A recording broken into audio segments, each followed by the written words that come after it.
You won't believe what this phone went through. Kung curious ka, tara, unbox muna natin.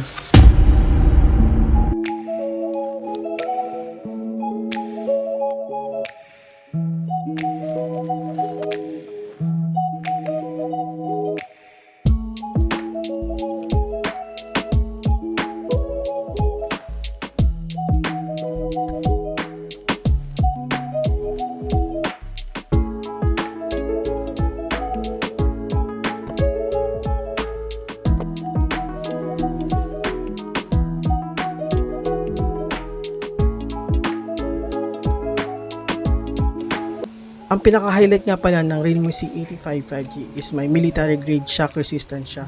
So, kaya niyang tiisin ng everyday drops, bumps, at rough handling. Kahit ilagay nga natin sa ref at mag-freeze, walang problema. Paano nga naman, meron siyang triple protection. Meron siyang IP66 dust resistance, meron siyang IP68 water resistant, up to submersion, and ang pinakamataas na IP69K na kayang i-handle ng high pressure and high temperature water jets. So kahit lublog pa natin yan sa tubig, is magsusurvive si Realme C85 5G. Kaya ano pang iniintay nyo, samahan nyo kami sa November 20 sa grand launching nito.